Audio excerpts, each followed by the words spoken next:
But anyway, we're really excited to have Doug Swinton with us tonight, who is going to show us some of his color mixing tricks and how he lays out his palette. And I know that we're all going to enjoy it a lot because he's a very popular artist and well liked by many of our members.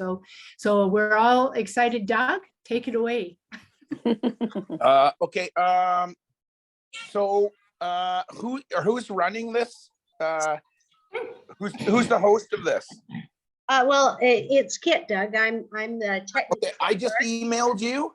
I emailed you a photo of basically what I'm talking about, because I think if you get it, you can share it with people so they can take a screenshot of it and keep it.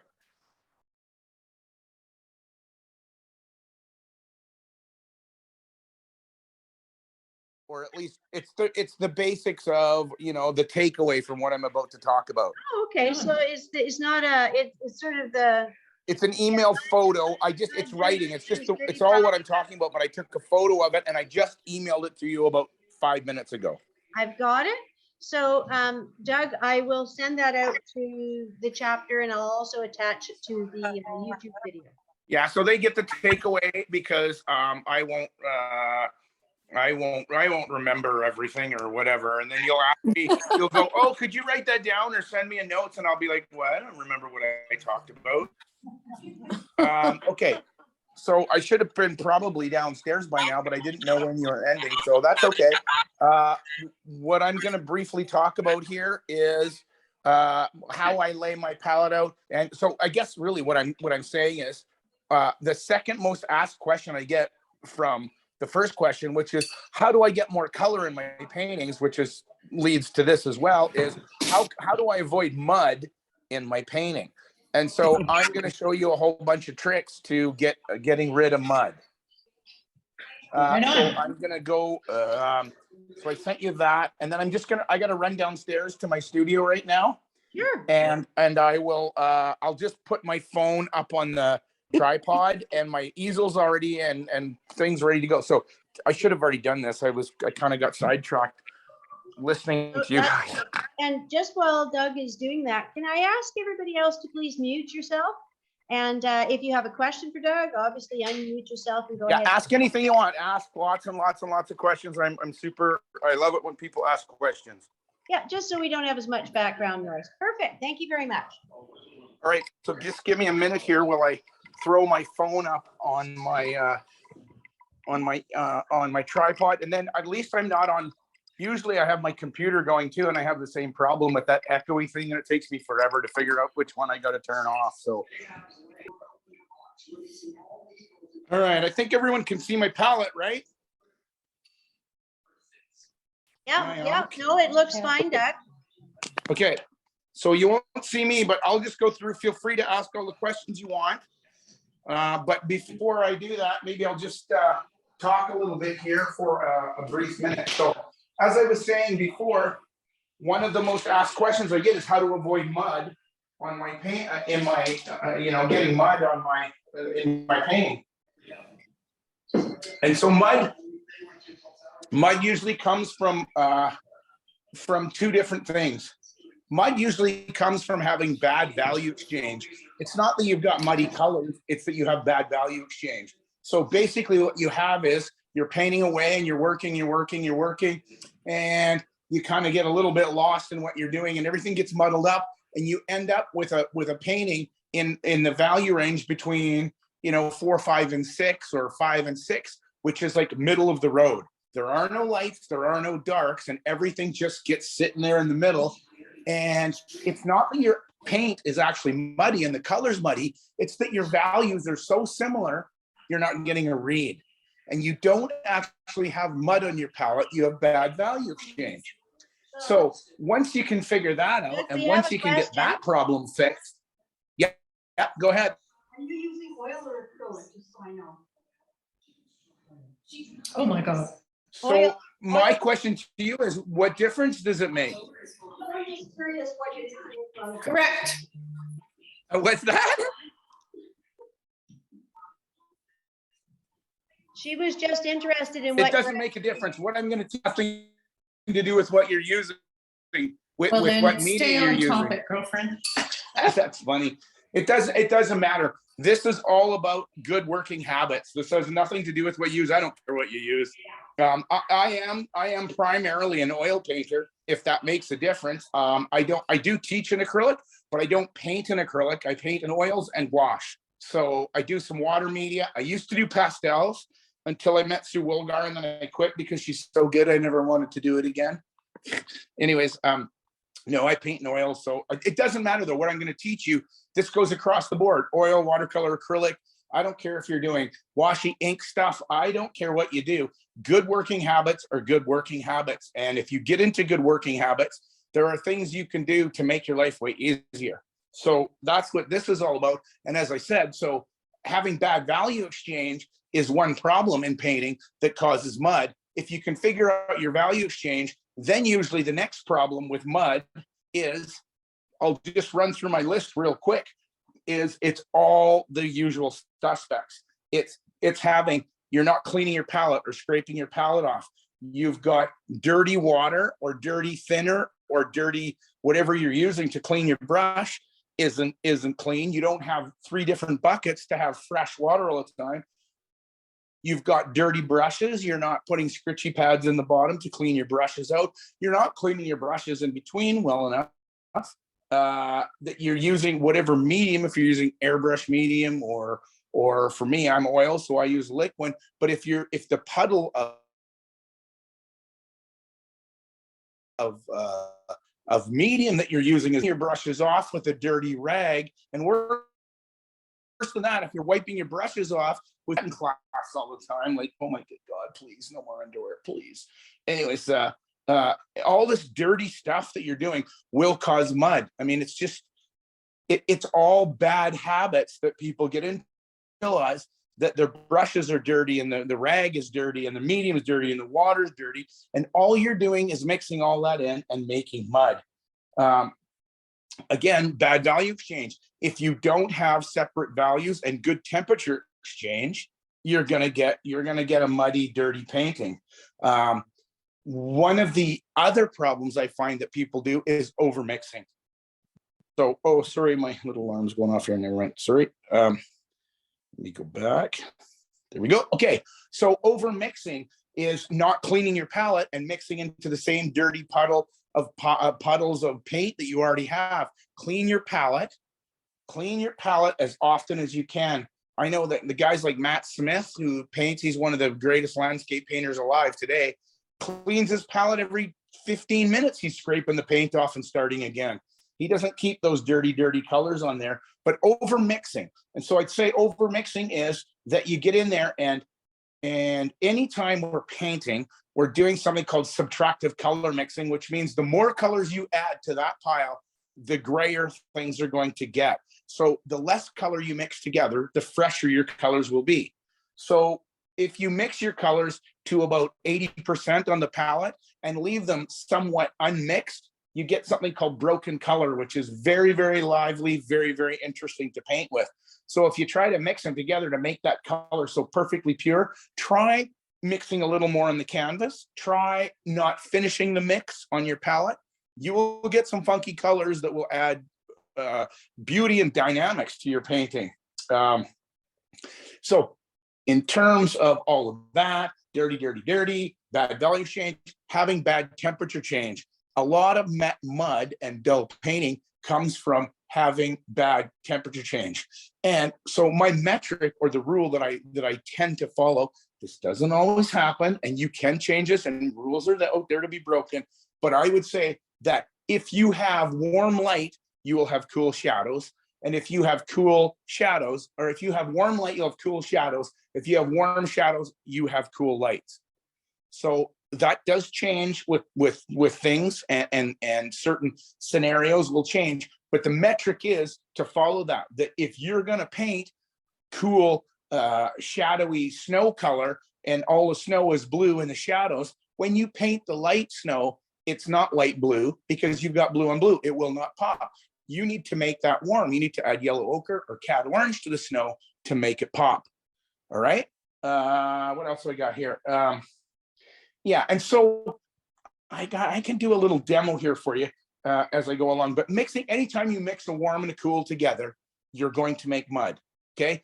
And that just follows the basic principle that complements are opposite colors. So red opposite is green, purple opposite is yellow, and blue opposite is orange. Those are all warm and cool opposites. So anytime you mix a warm and cool together, you're going to start to make mud, or you'll dull color, and nothing wrong with dulling color, but if you mix them too close together, you're going to end up making mud. So, that's another thing. And for those of you who are too cheap to buy brushes, and I don't mean to yell at you and whatever, I know I own an art store and I sell art supplies. I'm not here to sell you art supplies. I'm here to tell you, if you have worn, stiff, crusty, crunchy little brushes that you're hanging on to because you're too cheap to buy a new brush, you're going to make mud. Old brushes make old marks. Get yourself some fresh brushes. And I test this every time I teach. When someone goes out in the store and buys a new brush and comes back and goes, "Oh my God, I love this brush. It's so beautiful. Oh my God, it works so good." And I'm like, well, it's just because it works. That stiff thing that you've had since 1977 isn't cutting it anymore. Oh my God, where else am I here? I would say, well, the old one hair brush too. My God, how many times have I seen it? There's still one hair left. I have to use this brush. There's one hair. It has a photo. Anyways, I can't stress enough: bad reference, bad painting. Good reference, good painting. It's one of those. I just use this golf scenario. A beginner golfer needs to use a good golf club to get good. Once you're a really good golfer, you could probably use just about any club and get it to work because you know what you're doing. It's the same for art. Once you know what you're doing, you could probably use old worn out brushes and bad things to make it work. It's difficult, but you can do it. But if you're struggling and not getting things done the way you want them to, don't use cheap materials. You need good stuff. You need a good reference photo. You need everything to the top notch that you can. Give yourself a head start by having good stuff. If you have, I call it the Johnny, I just call it the Johnny Cash syndrome, only because there's a song by Johnny Cash called Sunday Morning Coming Down. And in there, he says this line where he goes, it was written by Chris Christopherson, by the way, just because I love Johnny Cash. But anyways, there's a line in that song that says, "I got up out of bed and I put on my cleanest dirty shirt."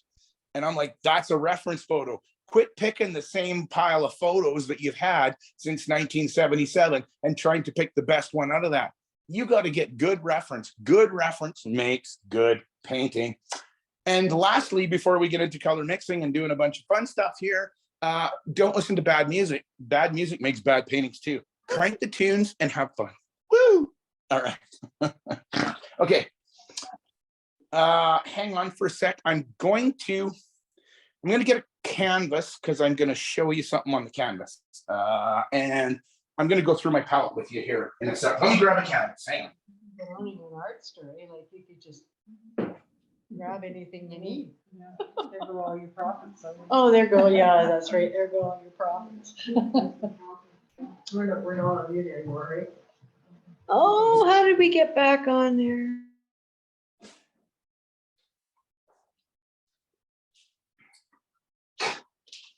All right, so let me go through my palette with you.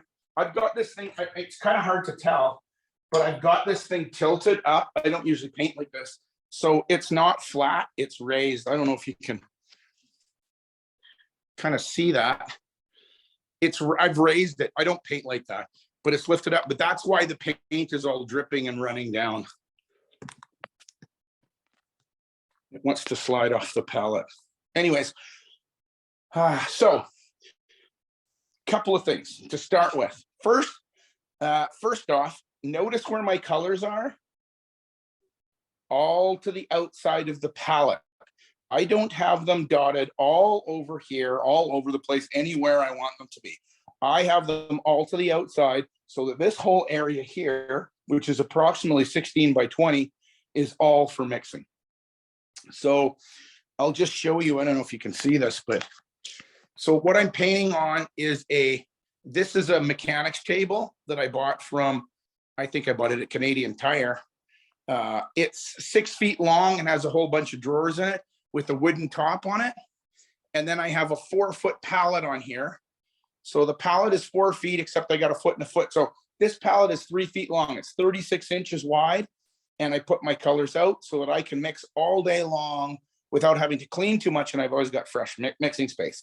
But the key to this is colors to the outside mixing area right here. Okay. Very large mixing area that I can control. The less you have to think about this, the more you'll think up here on the easel. The more you think down here, the less you think up there. And you really want to be thinking on the canvas, not on the palette. The palette should come second nature to you. Okay. So that being said, the next thing I do is I call it the piano method. I put my colors out in the same position every single time. These colors, though some of them have changed from time to time, these colors have been in the same position for 30 years. So I put these colors out in the same position. Why? The piano method. Middle C on a piano is the same on a Baldwin piano, as a Yamaha piano, as a Steinway piano. It doesn't matter. They put middle C there. Why? Then everyone can play the piano. So basically, if you moved middle C around, you'd have to relearn that whole structure every time to play piano. It's the same for your palette. If you put your colors out in a different position every time, the brain has to sit and relearn where those are and get practiced at where they are. So you're spending time now thinking about all what's down here, and you're not thinking what's up there. So colors out in the same position every single time. Instinctively, you will grab that color when you want it. I see this happen in class all the time. It used to happen to me before I got to this method too, but I see this in class all the time. Is you're painting along, la, la, la, la, la, la, la, and your brain goes, hey, you should put some purple in. I think you need a little purple. And you kind of go, oh, my brain just told me to put purple in. I'm going to put purple in. And when your paints are all over your palette, what do? You go, oh yeah, where's my blue? Oh yeah, I had blue way over here this time. So here's my blue. So I take some blue and I put it out.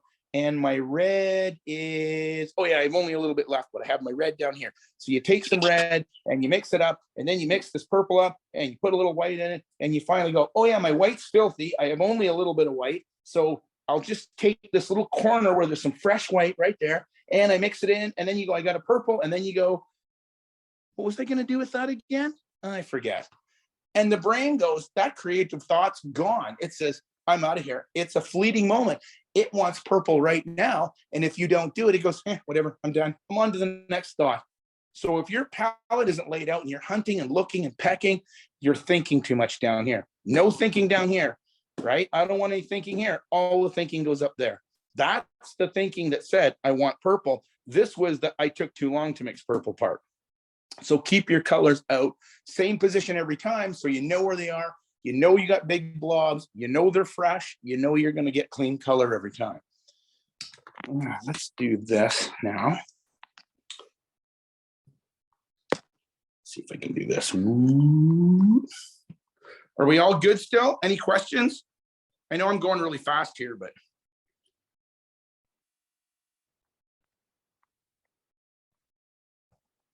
Did I lose you? Don't tell me I just talked forever about nothing. No, we're here. Oh yeah, you're muted. Forget. Never mind. I'm used to my we're other just Zoom muted, class so where it's not muted. I'm like, connection. never mind. I'm talking to myself again. Well, I do that anyways. Okay. That would be awful, wouldn't it? Oh, I talk to myself just as long as you don't argue with yourself. That's when I get into trouble. All right. Can we see? You can see that little canvas there. All right. Yeah, we can. Okay. Here's another thought for you. Not only do I put my colors out in the same position every time, I put these colors out so that the fan always, oh, I don't have a Cagular Depot. What's going on here? I'm sleeping on the job. Dad, can you repeat what you just said there? We kind of didn't quite get the gist of that. Okay, hang on. So, I put some more yellow up. Not only do I put my colors out in the same position every time, but I put them in families. And here's the reason I put my colors in family. Again, if you're up here and the more you pull paint down and the more you're mixing paint, you're going to start pulling these colors closer together. This blob looks wonderful now, nice fresh blob of paint. But after an hour of painting, it's going to start to spread out, and this one spreads out, and they start to touch each other, and they start to canoodle with each other. And if they're canoodling with each other and you have a warm and a cool, I see this all the time. Someone puts out ultramarine blue and they put burnt sienna right next to it. Well, burnt sienna is orange and ultramarine is blue. Those are opposite colors. They don't get along. They're going to make mud. If you start dragging those two colors out and they start touching, you're going to make mud. This is the basic principle of what I'm saying. Light colors get along. So if I'm painting away and I'm going to do a little painting today and I say, well, it's a bright morning, everything's wonderful. I think what I want to do is paint that in yellow. And I go, there, I put a yellow on. I'm like, whoa, that's way too light yellow. I want that to be warmer. So I'll come over and pick my Cad Yellow Deep and I put it on there and go, oh yeah, that's much better. Actually, as a matter of fact, I think that could have been way more orange. So I put some orange in there and go, oh my goodness, yes, that is orange. Wow. But I wasn't doing a Halloween scene. And then of course, as we all do, our first option was the best option. So you say, oh no, I think I want that to be originally the yellow I wanted. And you come back and you put the yellow back on there and there you go. I've gone through 3 puddles of paint and I've got nothing going on but joy and love. And as soon as I mix up a purple, and if I go in here with a purple color and say, you know, no, I think what I'd like is some purple in there. The minute I do that, I get mud.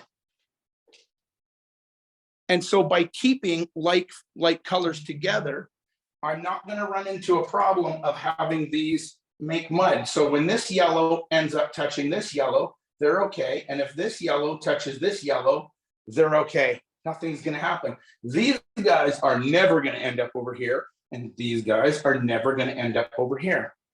So I keep Doug, them all. somebody in the chat was asking which colors are on your palette. Okay, so that's next. I'll go through all my colors because basically what I have here is a color wheel.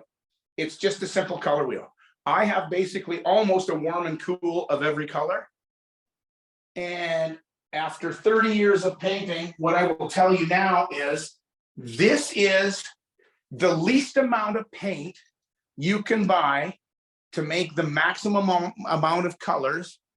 And being Scottish, I get to be cheap. Oh, frugal. Sorry, I'm frugal. Can't say cheap. Cheap is when you don't pay for coffee. I'm frugal. So this literally is the least amount of paint you can get to make the most maximum amount of colors. I do change some colors on my palette from time to time. If I'm doing a portrait or if I'm doing flowers or if I'm doing certain scenes, I will take a couple colors off and put a color on. But generally speaking, I have only about 9 colors on my palette and white. And that's it. I never have much more than that. And I'll tell you now, if you want color harmony in your painting, every painting's a mixture of red, yellow, and blue. That's all it ever is. So the more you mix red, yellow, blue together, the more harmony you'll get in your painting. Anyways, okay, so to go through the colors, let me go through now. I've smurgerized all this and made it icky, but I'll just go through the colors. And so I'm going to do this for you. Hang on. Let me get on another color because I have more. I need more colors right here. And I have another canvas board. Oh my God. Let's get rid of that. I'll do some color mixes here for you. And I'm going to show you how to save some money. Don't tell my ex-wife this. She hates this part. She still owns the store. That's a whole other story you don't want to get into. Okay. This is Cad Yellow Light, Cad Yellow Deep. I don't use Cad Yellow Medium because Cad Yellow Medium is not Cad Yellow Medium. It has a very heavy green bias to it, and it always wants to go green. If you, oh, hi, sorry, I have friends here. Sorry, where was I? If you want to paint fall trees or warm colors, Cad Yellow medium always goes green and it will not go warm. It just wants to be, green and it fights the warm colors. So, but here's the deal. If you mix cad yellow light and cad yellow medium together, more light in there. So this is the color that you get right there. And this is cad yellow medium. So if you mix cad yellow light and cad yellow deep, you get cad yellow medium, but you've lost the green content. And now you can paint anything you want all the way over into all of the fall trees that you could imagine.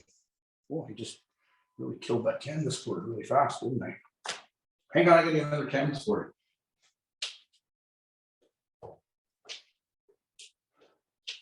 I keep forgetting they're on mute, so.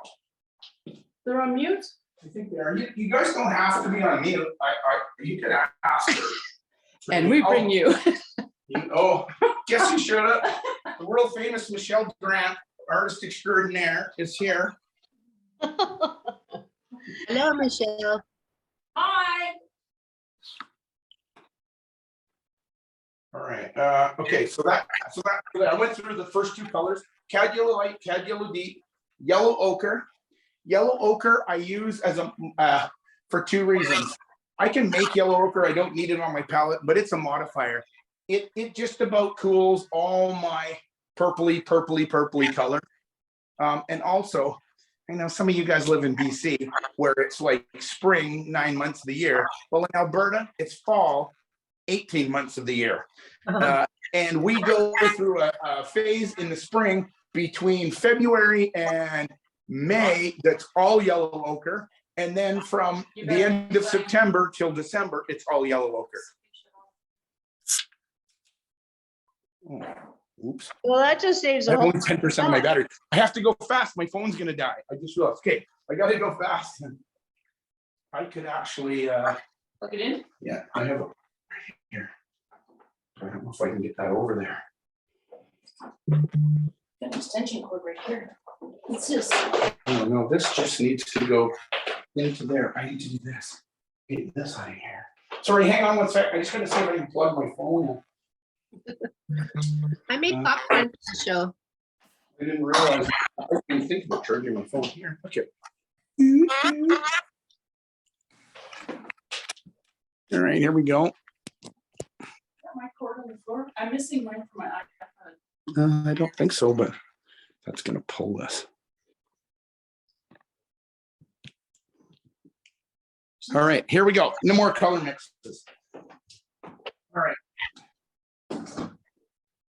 Okay, so that's why I have yellow ochre on there. Then I have cad orange. The reason I have cad orange is you can't mix red and yellow together to make orange. You can, but you'll get a dull orange because of the subtractive color mixing factor. You will get a very dull orange. So if you want a bright orange, you got to buy a bright orange. There's just no way around it. So cad orange is a chroma 13, so it's very, very high chroma. You can dull any color down, but you cannot brighten a color. There's no way to brighten a color. The minute you add white to a color, you're going to dull it. White dulls color. It does not brighten it. The brightest it comes is right out of the tube. But here's another trick for you. So I don't carry a red on my palette because I don't need one, because if I mix cad orange together, this is quinacridone rose or permanent rose. If I mix that together, I can make a perfect red. So if I do this and mix this and this together, oh, I need a little orange in there. Mm. Okay. What was that pile of red then? Quinacridone what? Permanent rose, or they call it permanent rose or quinacridone rose. So see those two colors right there? The one on the left is my mix of quinacridone rose and cad orange. The one on the other side is naphthol red. So you can make, it's naphthol red, cad red, whatever you want. It's straight up red. You can make a red, and I don't have to carry a red, and I don't have to, I can make a red. But the really wonderful thing about this is that I can move this I don't know if you can see this, but I can move this way over to there, but I can also take this red and move it down to the dark side too. So I don't need to carry a red. Those two colors, because they just love each other, will make all the reds you could ever want. That's cool. All right, so that's Cad Orange. Quinacridone Rose or Permanent Rose. Some companies call it Permanent Rose. This is my newest color that I put on there, which is made by Graham Paint. It's an oil paint. They don't have it in acrylic yet, but I hear next year they will have it in acrylic. But it's called Maroon, I don't know, Maroon Poopy Proline. I never remember. Here, whatever this is. Shit, I can't open that. It's all squishy. You might need to spell that for us. Here it is. It's this, whatever this is. Maroon Pyrrolene, whatever, Pyrlene or whatever. I don't know who comes up with these stupid names. It's the same company that comes up with the names for pills. I'm taking oxymidal tocanocan or whatever they got the weirdest names. Anyways, but so usually in acrylic, quinacridone burnt orange will do that. It will make a really nice dark red for you without going purple. But anytime you mix red and blue together, you end up getting purple. But the wonderful thing about this color and this or Cad Red Deep, if you mix these together, you can do this. And I mix a little ultramarine blue to darken it in there. But I can get, I don't know if you can see this or not. Wow. Kind of hard to see on here, but if I put just a dot of white in there to show you, that's a dark red, as opposed to usually if you use a alizarin or one of those other ones, you're going to end up with this, which is a dark purple. And if you want a warm dark, you do not want it to go purple. You want it to stay warm and to the red side, especially in fall trees. You're going to paint fall trees. You want some of that warm dark under there. It just makes all the difference in the world. All right, so next to that, this Pyrrolene Maroon or Cad Red Deep Quinacridone Burnt Orange, I have Ultramarine Blue, standard issue, everyday, the 100% workhorse of the palette, Ultramarine Blue. It does just about everything you could imagine that you want it to. And the wonderful thing about this is, so next to it, I have black. I'll get to black in a sec. But next to this ultramarine blue, I have manganese blue, not cerulean blue, but manganese blue right there. And if I mix those two together like this and put a little dollop of white in it, bring a little bit more of that. There you go. A little bit of white. I need a little thinner in there. I get, that is straight up cobalt blue. And so I don't need to buy cobalt blue. We were just guessing that. Yeah, it's straight up cobalt blue. So what I've got now is ultramarine blue, which is a warm blue and goes that way. I can go to cobalt blue, but manganese blue, if I put a bit of white in it here, I can get this to start going out that way, which then will end up in turquoise. So those two blues will make just about every blue you could imagine, from a warm, deep sea blue to a beautiful sky blue.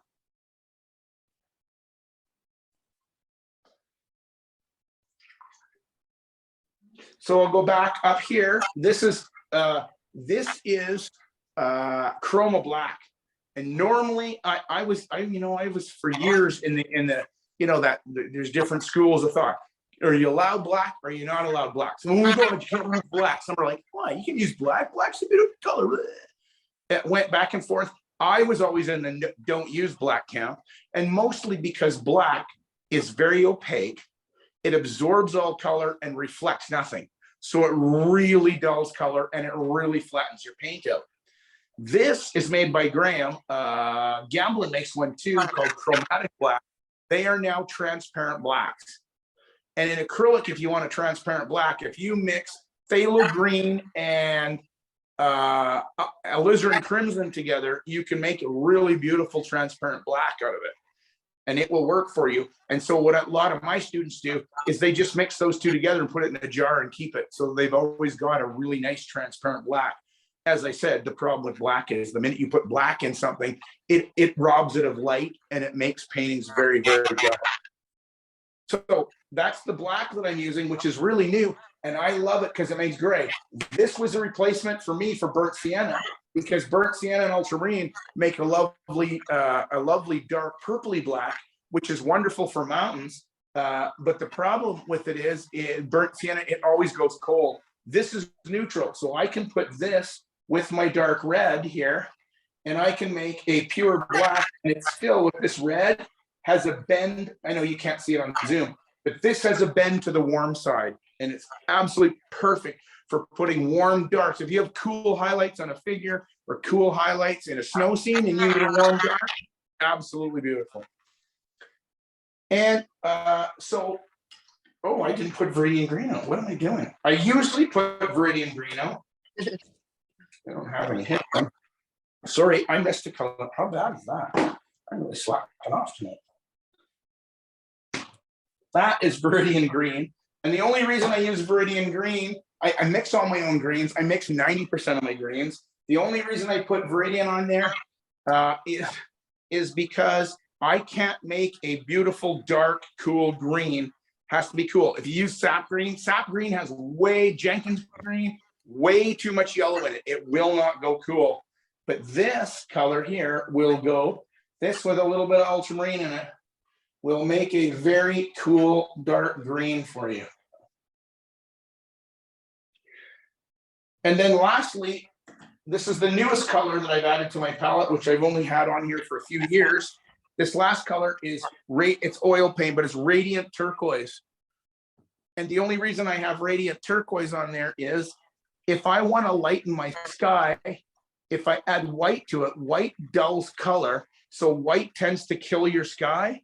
But if I want my sky to be cool and sit behind, if I add this turquoise in there, it seems to bump it up. So I don't add white to my sky, I add turquoise to it. So I would make this blue right here. And if I wanted to lighten it, I would go in with this turquoise. So I would start here with a sky color like this. And I would come along and I'm going to add turquoise to it. And I can get that to lighten right out. And then that's so strong that if I put a little white in it, I can get that to go right out and be super fresh. And so go back to Viridian Green. Viridian Green is a green that tends to the yellow side. Oh, I'm going to put some more out here. Sorry.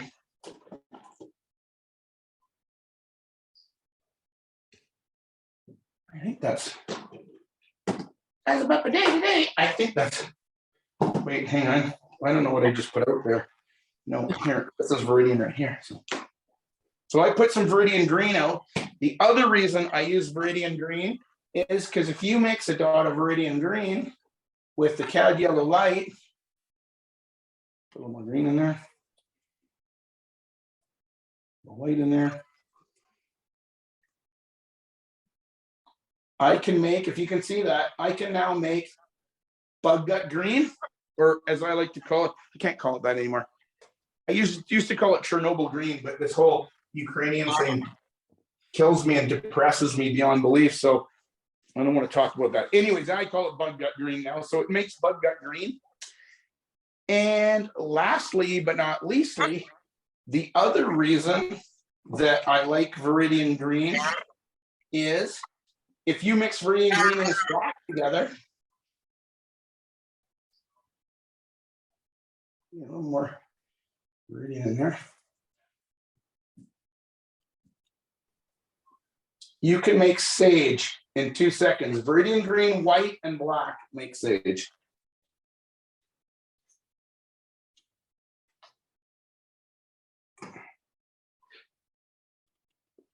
That was sage over there. Can you see that?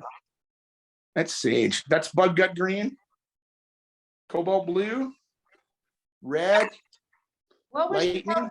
Yeah, what was that turquoise color again? It's called radiant turquoise.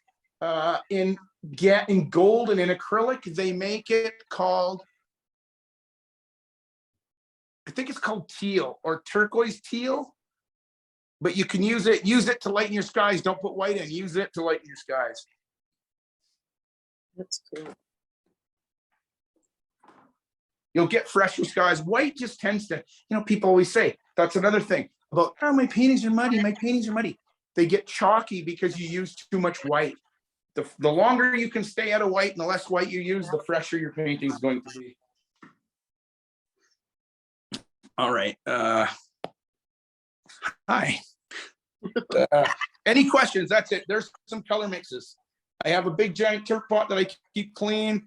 I use fresh paper towels all the time. I'm the messiest painter on the planet, but somehow I manage to keep my paintings clean. I don't know how I do it, but anyways. Okay, questions and answers. Speak up there. Okay, could you repeat the last dark color that is so beautiful one for landscapes, the very last one that you mixed, which two colors you used? Green? No, The one before that? Well, darks aren't hard to make. Darks are okay to make. The only problem that I was always having was I couldn't make a warm dark. Everything wanted to turn purple or dark green. I wanted a warm dark that bent to the red side. So I put that, once I found, well, I used to use CAD Red Deep, which is fine. It works great. It's a CAD color. So it's $27 a tube. Pyroline is $14 a tube. So you're saving $12 every tube you get. Why not save money and get a better color? And Pyroline is transparent. CAD Red Deep is not transparent. So you do get a nice dark color, but if you can keep your darks transparent and your lights opaque, you're going to get pop in your painting too.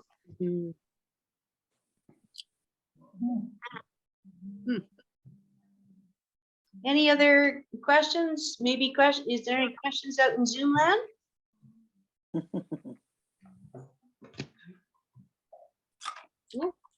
If you think of questions after, you can always text me or email me or whatever. I'm happy to answer. If you go on the Swinton's Art Supply, well, the best thing is if you don't do, TikTok, but if you go on the TikTok page, but I think it's on Instagram too. If you go on there, there's a whole bunch of color theory things that you can watch. They're only 2 minutes long. And my son has clipped them all into smaller segments. And I'm getting tons of comments going, oh, that was super good. And I was like, I love that he clipped them because I'm ADD. So shorter, smaller, simpler is way better. So I need small things. I can't deal with the big, I get too confused. So I just have a question about your setup. So I've seen your workbench thing, and then your easel is behind it, kind of. yes. Yeah.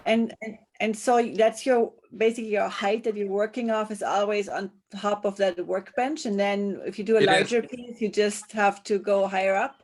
Like, is it giving I you? have 12-foot ceiling in my studio, so I can do larger paintings. Let me just flip this around again. So if I take this normally, so this palette is sitting upright right now, just for show and tell. But usually, I'll just pull this down. My palette, now my easel's gonna go flat. That's right. So usually my palette sits like this. That's really So cool. I love that setup. That looks So really my palette awesome. sits flat and it's right in front of me, so I'm directly in front of my painting. Yeah. And sorry, my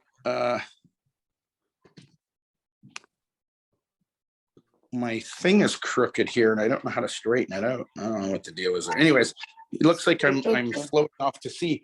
But this easel, this is a huge easel. So this easel goes up and down just by finger touch, right? So I can move it up and down, but it goes sideways too. Oh, Who is that? So this thing opens up and I can put an 8-foot painting on it if I want, but it'll go all the way up to here. But then I can bring it all the way down. If I want to work on the top of a tall painting, I can bring it right down to here and no more stretching. So yeah, that was a game changer for me. I got that 5 or 6 years ago, but that was a game changer in being able to do bigger paintings. I just couldn't do them the other way. It was too hard getting to the top and the bottom, and so I avoided them like the plague. And so I have my thinner pot here, and my brush is just sitting there all day long, all night. They're in there 24/7. That's my $6,000 Mac monitor. Okay, I lied. It's a $300 TV from Costco. All it is. It's just a TV. And it's funny. There's paint all over it. And everybody goes, oh my God, how can you see? But as soon as you turn it on, you can't see the paint on it. So it's fine. So I paint off a monitor for the most part. And I just plug my phone in. I plug my phone into the TV and I just paint from photos off my phone. I upload them from my camera to my computer, fix them, then put them on my phone and then paint off my phone. So that's kind of it. And then, you know, paper towel and goo. And I have a giant, you know, the never ending garbage bin that never ever gets emptied and falls all over the floor. Yes, I'm horribly messy. And then, you know, I just do little 20-minute studies are all on the wall, all the quickies and whatever. And, you know, there's just, you know, the never ending pile of stuff that you need to deal with that you never get to. You're like, I'm going to fix that painting one day. I swear to God, I'm going to fix that painting one day. Anyways, that's it. There you go. Yay! Thank That you was very much for having awesome. me. I super appreciate it. I love you, Kelowna. All right, guys. Thank you very much. Thanks so much. Happy painting. If you ever have any questions, text me, email me, ask me. I'm happy to answer them. Thanks.